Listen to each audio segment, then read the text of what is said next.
عن عائشة رضي الله تعالى عنها قالت: جاء أعرابي إلى النبي صلى الله عليه وسلم فقال: أتقبلون الصبيان؟ فما نقبلهم؟ فقال النبي صلى الله عليه وسلم: أو أملك لك أن نزع الله من قلبك الرحمة؟ حضرت سیدہ عائشہ رضی اللہ تعالی عنہ سے حدیث مبارک منقول ہے، فرماتی ہیں کہ ایک دفعہ ایک اعرابی حضور علیہ الصلوۃ والسلام کے پاس آیا۔ اعرابی ان لوگوں کو کہا جاتا ہے جو گاؤں دیہات کے رہائش پذیر ہیں، جو شہر کے آداب سے یا شہر کی سہولیات سے محروم ہیں، شہر کے آداب ان کو حاصل نہیں۔ تو ایک دیہاتی یومن، ایک تو دیہاتی منہ پھٹ ہوتے تھے، مطلب یہ کہ جو دل میں آتا صاف بیان کر دیتے، اور جو دل میں آتا حضور سے پوچھ لیتے۔ ہچکچاہٹ اور شرم ان میں نہیں ہوتی تھی کسی چیز کے پوچھنے میں، کسی چیز کو بیان کرنے میں۔ حضرات صحابہ فرمایا کرتے تھے کہ ہمیں انتظار رہتا تھا کہ کوئی اعرابی یعنی دیہات سے کوئی شخص آئے اور حضور علیہ الصلوۃ والسلام سے سوال کرے اور پوچھے، معلومات لے۔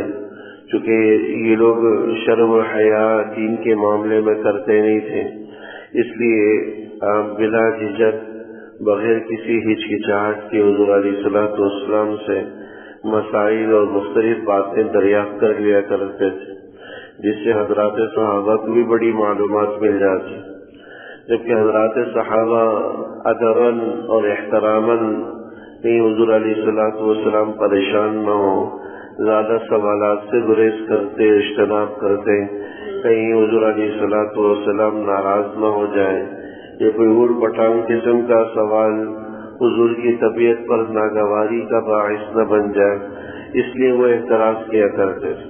لیکن یہ حضرات جو ہیں وہ بلا جھجک پوچھ لیا کرتے تھے۔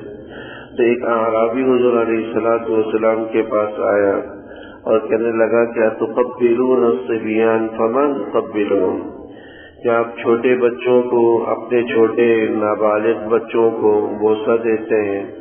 فما نقبلهم، ہم تو بچوں کو بوسہ نہیں دیتے۔ یعنی کبھی والدین اپنی اولاد کو شفقت اور رحم دلی اور ان سے محبت کی وجہ سے گود میں اٹھاتا ہے، پیار کرتا ہے اور اس سے اس کو بوسہ دیتا ہے، چومتا ہے۔ فما نقبلهم، تو دیہاتی کہنے لگا کہ ہم تو یہ کام نہیں کرتے، یعنی بچے ہیں تو ٹھیک ہے، وہ ہیں، اب ان کے ساتھ پیار کا معاملہ کرنا، ان کو گود میں اٹھانا اور ان سے دل لگی کرنا، ان کو بوسہ دینا، یہ کام ہم نہیں کرتے۔ فقال النبی صلی اللہ علیہ وسلم، حضور علیہ الصلوۃ والسلام نے اس دیہاتی کی اس بات پر فرمایا، اب املک لک ان نزع اللہ من قلبک الرحمہ، یہ بچوں کو بوسہ دینا یہ رحمت اور شفقت کی وجہ سے ہوتا ہے۔ اب اگر اللہ نے تمہارے دل سے رحمت اور شفقت اٹھا لی ہے تو میں کیا کر سکتا ہوں، اس میں میرا کوئی کردار نہیں۔ یعنی بچوں کو بوسہ دینا یہ تو رحم دلی اور شفقت کی دلیل ہے۔ اب اگر تمہارے دل میں رحم دلی نہیں ہے، بچوں کے لیے شفقت نہیں ہے اور بچوں کے لیے پیار محبت نہیں ہے، تو اس میں کیا کر سکتا ہوں؟ بچوں کا ہمارا بوسہ دینا یہ ان کے ساتھ شفقت کی دلیل ہے، رحم دلی کی علامت ہے۔ اور شفقت اور رحم دلی ایک یہ دل کے نرم ہونے کی بھی دلیل ہوتی ہے۔ جن کی طبیعتیں نرم ہوتی ہیں، سخت نہیں ہوتے، سنگ دل نہیں ہوتے، تو ان کے دلوں میں رحم دلی ہوتی ہے، شفقت ہوتی ہے۔ جو سنگ دل ہوتے ہیں، درندہ صفت معصوم بچے ہیں اور ان سے نہ پیار ہے بلکہ الٹا ان کو زود و کوب کیا جا رہا ہے، ان پر تشدد کیا جا رہا ہے۔ آج جو غزہ کے مسلمانوں پر، وہاں کے معصوم بچوں پر جو ان کی تصویریں آ رہی ہیں، شاید ہی کوئی درندہ صفت ہوگا جس کا دل نہ پگھل رہا ہو، جو نہ رو رہا ہو، لیکن وہ یہود ہیں، انتہائی شقی القلب، درندہ صفت اور سخت دل، سنگ دل. ہزاروں کی تعداد میں اس طرح معصوم بچوں کو اب تک شہید کر چکے. ظالموں کو جو ہے ذرہ برابر بھی ترس نہیں آتا کہ ہمارے ان بڑے بڑے بموں اور میزائلوں کا شکار اب بچے ہو رہے ہیں، معصوم بچے اور خواتین ہو رہی. 20,000 کے قریب تو صرف چھوٹے بچے، معصوم بچے اور بمباری کی زد میں آ کر شہید ہو چکے ہیں. تو یہ دل کے نرم ہونے کی بھی دلیل ہوتی ہے کہ دل میں بچوں کے لیے رحمت ہے، شفقت ہے. یہ اس بات کی دلیل ہے کہ دل میں نرمی ہے، سختی نہیں ہے، سنگ دل نہیں ہے، درندہ صفت نہیں ہے. دوسری بات جو اس حدیث سے بتلائی گئی کہ دل کے اندر رحمت اور شفقت یہ من جانب اللہ ہوتی ہے، اللہ کی طرف سے ایک عطیہ ہوتی ہے، اللہ کی طرف سے ایک نعمت ہوتی ہے. دل کا نرم ہونا، دل میں جو ہے بچوں کے لیے اور معصوموں کے لیے رحمت کا ہونا، شفقت کا ہونا، یہ اللہ کی طرف سے ایک عطیہ ہے، اللہ کی ایک نعمت ہے. ذرا برابر بھی کوئی پریشانی غمی کی یا کسی کو تکلیف میں دیکھ کر دل جو ہے نا غمزدہ ہو جائے، طبیعت غمزدہ ہو جائے، آنسو آ جائے، یہ آنسوؤں کا جانا، دل کا غمزدہ ہونا، تکلیف کا، دوسروں کی تکلیف کا احساس کرنا، یہ آدمی کی نرم طبیعت ہونے کی علامت ہوتی ہے. اور یہ اللہ کی طرف سے ایک عطیہ ہے کہ اس کا دل نرم ہے، اور نرم دل والے جلدی اللہ کی طرف مانوس ہو جاتے ہیں، اللہ کی طرف متوجہ ہوتے ہیں. آخرت کی فکر بھی ان میں زیادہ ہوتی ہے، آخرت کا احساس بھی ہوتا ہے، لوگوں کے حقوق کی ادائیگی کا بھی وہ اہتمام کرتے ہیں. اہل و عیال کے، بال بچوں کے حقوق کا بھی وہ خیال کرتے ہیں کہ ان کی حق تلفی نہ ہو جائے، آخرت پہ پکڑ نہ ہو جائے. تو بچوں کے ساتھ دل لگی کا معاملہ یہ بھی حضور علیہ الصلوۃ والسلام کی سنتوں میں سے ہے.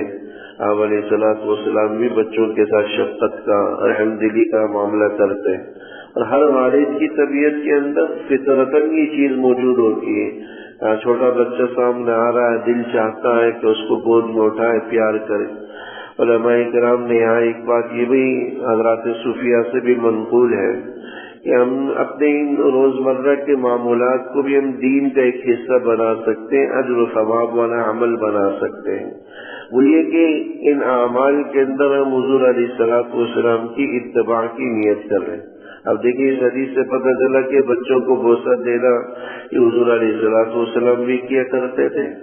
ایسا کسی کو دل چاہ رہا ہے کہ اپنے بچے کو گود میں اٹھا کر پیار کرے، حضور کی اتباع کی نیت کر لے کہ اللہ میں اپنے بچوں کو اس لیے گود میں اٹھا کر پیار کرتا ہوں تو حضور علیہ الصلوۃ والسلام بھی کیا کرتے تھے.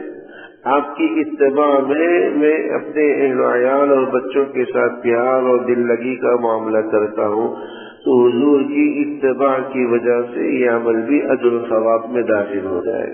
ایک فطری تقاضے کی بنیاد پر بھی، اور والدین اولاد کے ساتھ شفقت کا معاملہ کریں، ان کو پیار کریں. حضور کی اگر اتباع کی بھی نیت ہو تو وہ فطری تقاضا بھی پورا ہو، اور ساتھ ساتھ حضور علیہ الصلوۃ والسلام کی اتباع کی وجہ سے وہ اجر و ثواب کے دائرے میں داخل ہو جائے. جو ہے ڈاکٹر عبدالحی عارفی صاحب رحمہ اللہ ایک بڑے بزرگ گزرے، وہ فرمایا کرتے تھے کہ دین بڑا آسان ہے، ہم دنیا کے بہت سارے کاموں کو دین میں شامل کر سکتے ہیں، اجر و ثواب حاصل کر سکتے ہیں. پھر مثال میں یہ بیان کرتے تھے کہ چھوٹا بچہ آتا ہے، گھر میں داخل ہوا، چھوٹا بچہ آیا، دل چاہا کہ اسے پیار کر لوں لیکن رک جاتا اور پھر نیت کرتا کہ اللہ میں اس لیے پیار کرتا ہوں کہ حضور کیا کرتے تھے، حضور کی اتباع میں عمل کرتا ہوں. کھانا کھانے بیٹھے یہ نیت کر لی کہ اللہ میں اس لیے کھاتا ہوں تاکہ جسم میں توانائی آئے اور آپ کی عبادت میں صحیح طریقے سے کر سکوں، تو پیٹ بھی بھر جائے، بھوک بھی مٹ جائے، اور ساتھ ساتھ اس نیت کی وجہ سے اجر و ثواب بھی حاصل ہو جائے. اللہ جل شانہ عمل کرنے کے توفیق نصیب فرمائے.